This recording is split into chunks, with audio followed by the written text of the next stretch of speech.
네, 안녕하세요. 반갑습니다. 오늘 코프라 기업에 대해서 살펴보도록 하겠습니다. 코프라는 현재 총 6개의 종속 기업이 있고요. 주요 종속으로 인식하는 기업은 2개 있습니다. 보시게 되면 미국, 중국, 현지 생산 법인으로 확인이 되고요. 주석을 좀 보면 BGF 에코바이오 기업을 이제 지분 취득 합병을 하면서 지금 KBF를 이제 연결로 인식하는 종속회사까지 지금 이렇게 종속기업으로 다 이렇게 인식을 하고 있는 것 같고요.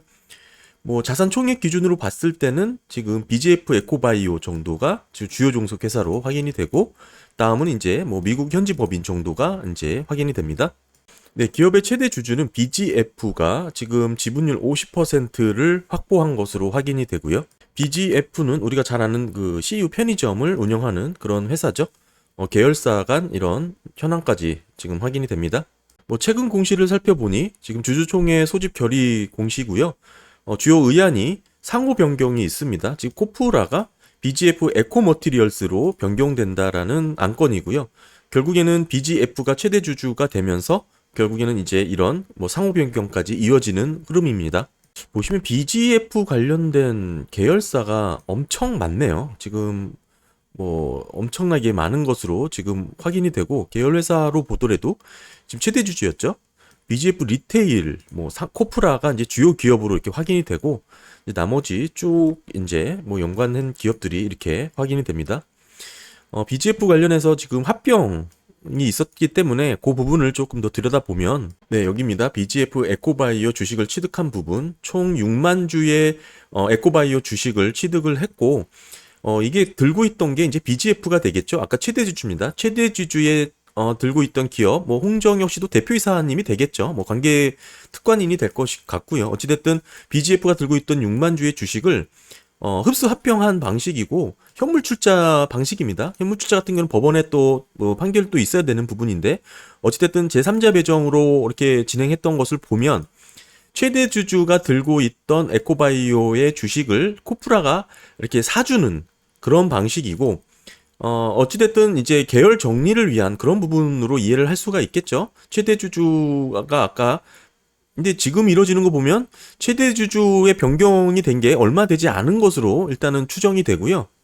그렇다 그러면은 기업이 이제 최근 코프라의 대표이사 변경된 부분이 있을 것으로 보여지고, 이게 보통 이런 지분 소규모 이런 합병 공시가 이제 이런 식으로 이제 계열 정리를 위해서 있는 거고, 특별하게 이제 있었던 내용은 아니고, 이게 이제 이 기업이 이제 코프라가 이제 사게 돼서 외형적인 면은 코프라가 좀 많이 늘어났을 것으로 보여집니다.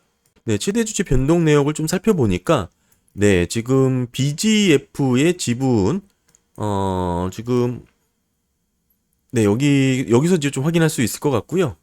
21년 12월 말, 그러니까 얼마 되지 않았죠. 1년 정도밖에 안 됐는데, 최대 주주가 변경이 되었습니다. BGF로. 결국에는 당시 이제 44%가 된 것이고, 지분이 늘어난 것은, 이제 이렇게 좀 늘어난 것으로 보여지고요. 이게 늘어난 게 아까 그 바이오라는 기업을 합병하면서 늘어났겠죠. 그러니까 이 BGF가 들고 있던 바이오 기업을 이 코프라가 사주면서 대신 지분을 맞바꾼 그런 방식이었기 때문에, 결국에는 이 지분이 늘어나게 된 원인도 이 BGF가 원래 들고 있던 기업을 코프라로 종속시키면서, 이게 그러니까 팔고 코프라의 지분을 최대 주주가 가져오는 그런 방식으로 보여지고요. 어찌됐든 지분이 50% 이상인 것으로 확인이 됩니다. 지금 최대 주주가 변경된 지 얼마 안 됐기 때문에 보통 최대 주주의 변경은 이제 유상증자 방식으로 구주주 이제 물량을, 기존 대표한테는 구주주 물량을 이렇게 소화해서 이제 받아오고요. 그다음에 이제, 네, 그렇죠. 그다음에 이제 CBBW도 보통은 발행을 하죠. 256억 원, 435억 원 정도를 발행을 해서 결국에는 이 지금 투자한 사람이 최대 주주일 겁니다. BGF. 예.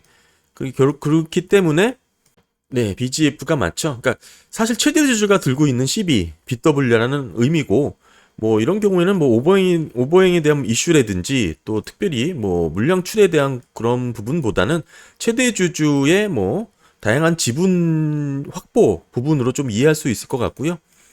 기본적으로 근데 지분권이 상당히 많은 게 조금 좀 특이합니다. 지금 이미 50%의 지분을 갖고 있는데, 아까 확인했듯이 지금 네, 아까 에코바이오의 지분을 이렇게 뭐야, 네, 흡수합병하면서 뭐 이렇게 결국에는 뭐 현물 출자 방식으로, 그러니까 코프라의 주식으로 주고 샀다라는 얘기거든요. BGF 에코바이오를. 그러면서 그 최대 주주가 팔고 최대 주주 지분이 높아졌는데 아까 봤듯이 50%가 넘어갔거든요. 그런데 지금 또 12BW에 대한 물량도 있기 때문에 상당히 지배권 지분율이 최대 주주의 지분율이 높아지는 것 같고요. 네, 보면 이제 당시 한상용의 3인이라는 최대 주주한테 이제 BGF가 주식 양수도 계약 체결한 부분이고 2만 원에 2만 400원에 지금 730만 주를 이제 이분들의 이제 최대 주주의 지분을 이제 구주주 지분이죠. 요거를 이제 매수를 한 거 1,500억 주고 샀습니다. 네, 그래서 지금 기존의 최대 주주의 지분 전체 34%를 이 지금 BGF가 전체 지분을 다 가져왔습니다. 그런데 이제 지금 보시게 되면 지분율이 지금 현재 50%잖아요. 너무 많다는 게 저는 조금 특이해서 좀 계속 찾아보고 있는데 지금 기존 구주들도 지금 35%면 충분히 의결권 행사를 할 수 있고 뭐 충분히 그 지배력을 인정받는 경영권을 인정받는 정도의 지분율인데 이후에도 지금 코프라는 유상증자 결정 공시를 해서 좀 360만 주 정도의 신주를 더 매입을 하죠. 308억 원 규모입니다. 더 매입을 해서 계속 지분을 지금 높이고 있어요. 유상증자가 또 있죠. 지금 아까 그 물량 말고 480만 주의 유상증자가 또 있습니다. 그래서 지금 보시게 되면 지금 280억 원을 또 투자를 한 것이죠. 결국엔 최초의 1,500억 원 가량의 35%의 지분을 1,500억 원 규모죠. 1,500억 원에 지금 35%를 확보하고 그래서 뭐 다시 말씀을 드리면 지금 730만 주의 35% 지분을 최대 주주한테 돈 주고 1,500억 주고 샀고요. 다음에 360만 주에 이제 마찬가지로 회사로 지금 주식을 더 늘렸습니다. 규모는 300억 원, 308억 원 규모죠. 그리고 또 한 차례 더 있었습니다. 480만 주 정도 지금 280억 원 규모로 투자를 했고 이 주식 수를 다 합산해 보면 네, 1,576만 6천 주가 되죠. 지금 기업의 이제 최대 주주 물량을 보시게 되면 1,576만 6천 주랑 동일합니다. 그래서 지금 현재 지분율 특관인 포함해서 53%의 지분을 갖고 있는 거고 지분이 너무 많은 것 같다라는 생각을 들어서 지금 계속 보고 있는 건데요. 기존의 최대 주주의 35%이 정도면 충분히 기업을 운영하는데 문제가 없어 보이는데 상당히 많고 또 하나는 지금 12BW가 또 있잖아요. 여기에 지금 아직 전환권 행사가 되지 않은 지금 12BW도 지금 전환가액도 이게 리피싱 조정이 돼서 좀 떨어진 것 같은데 그러면서 전환가는 주식수가 이렇게 또 늘어났습니다. 지금 400 이거 뭐 새롭게 뭐 신주로 뭐 발행되는 부분이긴 하지만 전반적으로 지분권이 상당히 높아질 수 있는 그런 주식수가 늘어날 수 있는 그런 부분이고요. 뭐 이런 부분은 사실 기업의 이제 계열 수직화 관련된 부분 또는 뭐 상속 관련된 부분에서 이제 좀 연관돼서 뭐 좀 들여다봐야 되는데 그러려면 이 기업들 하나하나씩 다 뜯어봐야 되거든요. 그래야 의미 있는 뭐 어느 정도 뭐 정보를 얻을 수가 있는데 뭐 그렇게까지 할 의미는 없을 것 같고 대략적으로 일단은 지금 코프라에 대한 그 최대 주주의 지분이 상당히 높다. 이거 너무 많은 수준이다. 뭐 이렇게 많이 이렇게 들고 있어야 될 필요가 있을까 싶은 생각이 있고, 그러니까 BGF가 최대 주주였죠. 그러니까 BGF 리테일과 결국에는 코프라로 이렇게 좀 중요도가 나눠질 것 같고 BGF 네트워크가 어찌 보면 또 내부적으로 들여다보면 이 네트워크가 갖고 있는 지분을 좀 확인해 보면 좋을 것 같아요. 그래서 뭐 요거를 다 뜯어보기보다는 궁극적으로 이게 지금 지배구조의 문제, 뭐 상속 관련된, 뭐 세습 관련된 부분이 있는지 한번 이슈를 들여다보면 좋을 것 같고 그게 왜 투자자한테 의미가 있냐면 아무래도 이제 이게 상속세 관련된 세금 문제가 있기 때문에 어떤 지배 기업이라고 볼 수 있는 가장 최상단의 기업. 그러니까 지금 BGF가 외형이 커졌다면 BGF를 통해서 상속이라든지 뭐 이런 부분이 이루어지지 않거든요. 그러니까 가장 어찌 보면 그 규모가 작은 기업들, 그러니까 주가를 최대한 눌러놔서 시총의 기준으로 좀 저렴한 기업들을 위주로 지분을 많이 넘겨주는 경향이 있습니다.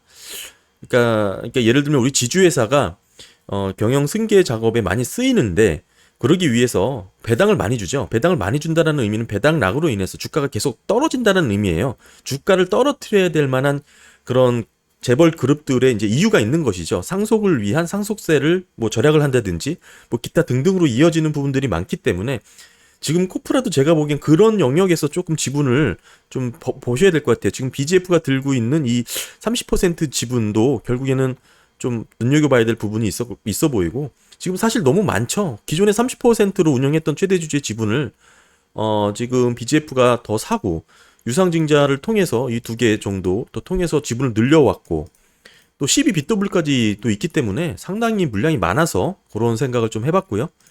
뭐 시간 많으신 분들은 요거 한 번씩 다 따져보면 뭐 재밌긴 하지만 일단은 뭐 어찌됐든 중요한 것은 이 코프라가 그런 지금 뭐 기업의 이제 상속 관련된 뭐 지배기업으로의 역할로 활용이 된다면 주가가 그렇게 빨리 반등되기는 쉽지 않아요. 그러니까 어느 정도 기업 자체적으로 좀 누르는 효과가 있기 때문에 그런 부분에서 조금 어느 정도 지배라든지 뭐 상속 관련된 이슈가 마무리가 되어야 또 그때는 어느 정도 또 치고 나갈 수 있는 그런 역량이 될 수 있겠죠.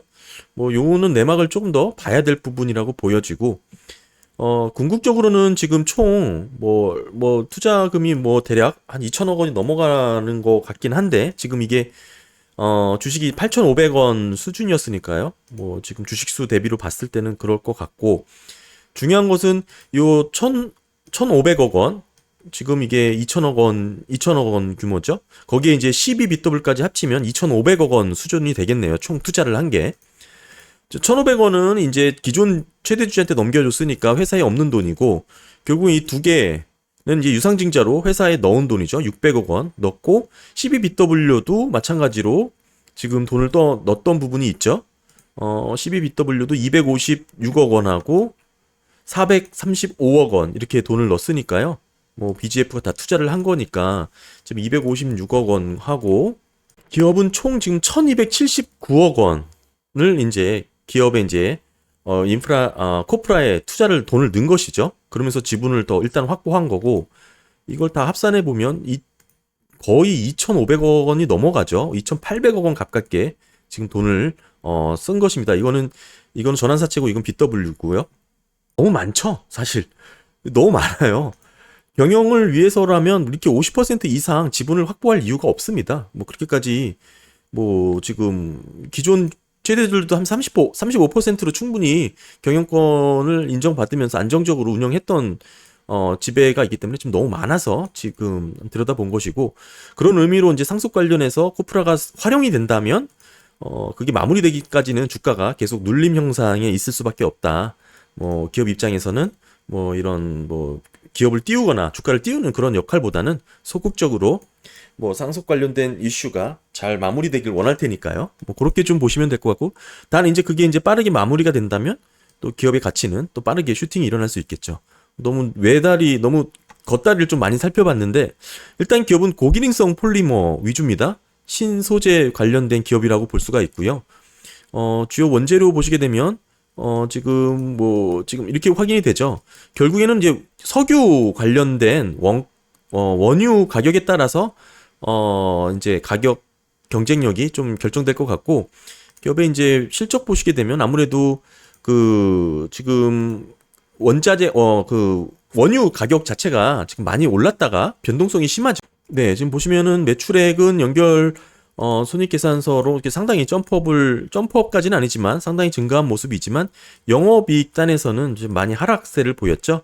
궁극적으로는 이렇게 하락했던 부분은 아까 말씀드린 이 외출 원가의 증가인데 아무래도 이 신소재 기반이 이제 석유, 원유 가격에 직접적인 영향을 받을 수밖에 없기 때문에 뭐 그런 영향이라고 보시면 될 것 같고요. 원유 가격이 어느 정도 안정화되고 떨어져야 뭐 영업 이익단에서 좀 영업 레버리지 효과를 볼 수 있을 것으로 보여집니다.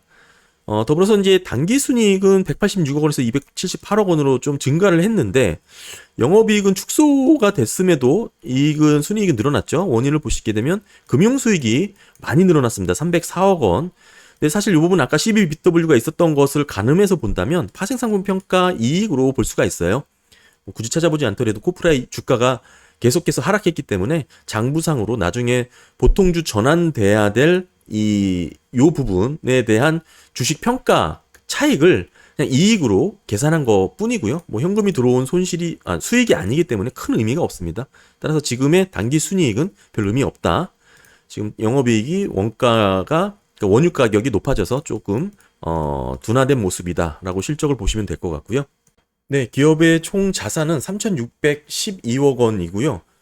보시면 일단은 뭐 현금이 좀 많은 기업이죠. 아까 이제 유상증자를 통해서 최대주주 변경 수반이 됐기 때문에 더불어서 이제 지분을 또 많이 늘렸던 부분, 아까 말씀드렸다시피 12BW 뭐 유상증자 2번 등을 통해서 약 기존에 들고 있던 거에 한 1,000억 원 더 이렇게 들어왔던 부분이 있기 때문에 현금이 이렇게 늘어난 걸로 보여지고요. 이렇게 유상증자가 좀 두드러지게 늘어난 것도 뭐 간단하게 살펴보면 뭐 신일테크에 대한 종속기업 인식, 뭐 투자 부분도 있었고요. 또 하나는 이제 뭐 자산 양수도 계약도 있어서 동부 이천동이죠. 용산구 이천동에 뭐 이런 건물도 이제 이렇게 뭐 매수한 것 등의 영향으로 있고요. 마찬가지로 에코바이오 주식도 합병하면서 이렇게 결국에는 유형자산 캐펙스가 이렇게 급격하게 늘어난 부분이 확인됐습니다. 현금성 자산이 좀 줄었죠. 뭐 어디에 좀 썼는지 좀 살펴보겠습니다. 일단 기업은 영업으로 돈을 못 벌어서 한 80억 원 정도 적자로 전환이 됐고요. 뭐 그 와중에 투자 활동은 더 늘렸습니다. 260억 원 가량 늘렸고, 지금 보시면 어디에 썼냐면 뭐 캐펙스 지출도 좀 일부 있긴 하지만 지금 보시게 되면 캐펙스 지출이 절반 정도 200억 원, 192억 원 정도 썼고, 또한 단기 손익 이제 금융자산이 뭐 한 일부 뭐 좀 투자된 부분도 확인이 됐고요. 뭐 부족한 자금 결국에는 지금 보시게 되면 뭐 재무로 마이너스를 썼죠. 167억 원. 뭐 지금 보시게 되면 단기 차입금도 뭐 상환하는데 142억 원을 썼고, 결국에는 이렇게 돈만 다 썼는데 그럼 어떻게 했냐? 들고 있던 현금으로 쓴 겁니다. 507억 원. 뭐 어디서 조달한 게 아니고요. 아까 말씀드린 영업으로 벌어들이지 못한 돈, 거기에 이제 금융자산 일부 투자한 거, 뭐 캐펙스 지출한 부분, 그다음에 이제 단기 차입금 갚은 돈, 뭐 다 이제 들고 있던 현금에서 507억 원 쓴 거고, 그게 이만큼 이렇게 감소한 것으로 나타났습니다. 네, 다음은 기업의 이제 부채고요. 총 1,575억 원 부채 규모를 보이고 있고요. 자본 대비로 봤을 때는 77%입니다. 상당히 안정적인 구조죠. 그다음에 이제 유동 비율, 1년 내 상환해야 될 금융 부채에 대한 비율은 이제 207%. 보통 150% 이상을 안전한 기업, 뭐 1년 내 상환해야 될 부담이 적은 기업이라고 평가하기 때문에 뭐 어느 정도 재무 구조는 안전하다고 볼 수가 있고요. 특별히 기업의 이제 전체 대출 자체가 구성 자체가 뭐 전환사채라든지 뭐 신주이스콘 부사채, 뭐 RCPS도 있죠. 상환전환 우선주 부사채가 있는데 이거는 아마 종속기업이 들고 있던 것으로 보여지고, 파산상품 부채야 이게 합산해가지고 결국에는 뭐 12BW로 보시면 됩니다. 아까 요 파산상품 부채로 인해서 영업이익이 늘어난 거 아까 말씀을 드렸죠. 이게 줄어들었다라는 것은 기업의 이제 그 주가가 지금 뭐 하락했기 때문에 이익으로 인식이 되면서 부채가 줄어든 그런 모습이라고 보시면 되고, 뭐 실제적인 차입은 장기 차입금이 150억 원 자량 늘어난 부분이 조금 있지만 뭐 그렇게 기업의 규모에 비해서는 의미 있는 부분은 아니고, 더욱이 이제 CBBW 이 두 개는 또 최대주주가 들고 있는, 이 기업에 대한 최대주주가 들고 있는 뭐 지금 채권이기 때문에 사실상 기업의 부채라고 보기에는 좀 어렵죠. 기업이 이제 최대주주가 자기 기업에 투자를 한 부분이라고 볼 수 있는 부분이라서 뭐 이걸 그냥 부채 성격으로만 보기에도 조금 부분이 어렵고, 이거를 제외하고 논다면 사실상 기업의 부채는 없는 무차입 기업이라고도 볼 수가 있고요. 네, 다음은 기업의 자본이죠. 총 자본이 2천억 원 규모고요. 이익이 꾸준히 증가하고 있으면서 기업의 실적 안정적으로 뭐 잘 축적되고 있다고 볼 수 있고, 주식 발행 초과금이 이렇게 늘어난 것은 아마 이제 기업이 이제 유상증자도 했고 하면서 뭐 이런 부분 자본금이 좀 늘어나면서 생기는 주식 발행 초과금으로 볼 수 있죠. 네, 이번에 있었던 뭐 유상증자의 뭐 영향이라고 볼 수가 있고요. 특히 보시게 되면 원재료에 대한 가격 변동이 조금 뭐 이렇게 상승세를 보였고, 지금 3분기 누적 기준이지만 이미 뭐 지난 연도와 비슷한 수준에서 잡힌 부분도 있고요. 뭐 상당히 가격 변동에 대해서 리스크를 그대로 받는 기업이라고 보여지고, 특히 이제 석유, 화학, 산업에 이제 영향을 받는 원유 가격에 직접적인 그런 영향을 받는 기업이죠. 따라서 이제 뭐 아무래도 이제 실적 면에서는 실제 영업으로 벌어들이지 못한 그런 모습을 보여주고 있지만, 구조적으로는 기업의 이제 성장세가 꾸준히 안정적으로 잡혔던 기업이고, 특별히 또 제품 자체가 고기능성 폴리머라고 다양하게 쓰일 수 있는 그런 뭐 부품이죠. 자동차라든지 뭐 기타 뭐 전기 저자 소재라든지 산업기기 전반에 확대될 수 있는 여력이 있기 때문에 미래 성장의 가능성도 뭐 어느 정도 의미 있게 부여할 만하다라고 저는 보여지고, 특별히 이제 또 자동차가 갈수록 경량화되는 경향이 있고, 뭐 이런 부분들에 있어서 수혜를 받을 가능성도 높다. 특히 이제 코브라도 지금 보시게 되면 배당 성향 자체가 뭐 상당히 높게 나왔죠. 뭐 그렇기도 하고, 배당 수익률 자체는 뭐 지난 사업연도는 그렇게 높진 않았습니다. 뭐 100원을 줬고, 뭐 그렇긴 한데 지금 최대 주주의 지분이 또 많아지고 있는 상황이고, 기업의 이제 실적도 어느 정도 숫자적으로는 잡혔기 때문에 뭐 이런 기업 같은 경우는 배당에 대한 뭐 가능성이 좀 높다 이렇게 볼 수가 있죠. 좀 생각보다 배당을 많이 줄 수 있는 여력도 있죠. 왜냐하면 최대 주주 지분이 너무 많고 이런 배당을 통해서 궁극적으로 또 그 다양하게 뭐 상속세 재원을 마련한다든지 뭐 이렇게 쓸 수 있기 때문에 배당의 가능성이 상당히 높아 보이고요. 또한 또 좀 더 많이 높아지지, 수익률 또한 높아지지 않을까? 뭐 그런 생각을 좀 해볼 수 있을 것 같고요. 특히 이게 3분기 보고서니까 지금 4분기 들어서면부터 원유 가격이 좀 상당히 안정화된 경향도 있잖아요. 그러니까 4분기 실적은 뭐 제가 보기엔 영업이익단에서 상당히 긍정적으로 나올 가능성이 높습니다. 뭐 주가 차트 보시면 빠르게 많이 흘러내렸고 많이 조정을 받은 모습이긴 하지만, 글쎄요, 이제 뭐 저는 이 기업의 이제 팬더멘털 자체는 뭐 상당히 좋은 기업이라고 평가를 할 수 있을 것 같고, 작년에 이어서 아직 그 최대 지주 변경된 부분이 이제 뭐 지금 종속 기업들이라든지 뭐 수직 계열화하는 작업 또는 뭐 지분 관련된 뭐 복잡하지만 아직 다 들여다보진 않았지만 그런 부분이 다 정리가 되면 언제든지 충분히 지금 높은 밸류로 업사이드가 될 만한 기업이라고 보여지고요. 물론 그 최대 주주와 그런 뭐 지배 관련된 부분을 자세히 들여다보기에는 시간적으로 너무 많이 걸리고 에너지도 많이 소모되기 때문에 그걸 일일이 다 따져보기는 어렵겠지만, 뭐 대략적인 틀에서 어느 정도 지배 관련된 구조가 어떻게 흘러가는지 정도만 이해를 하시고 대응하시면 좋을 것 같고, 뭐 지금 어떻게 눌려 있어라도 제가 보기에는 언젠가는 지금 뭐 분명한 업사이드를 받을 만한 기업이라는 것은 확인할 수 있었습니다.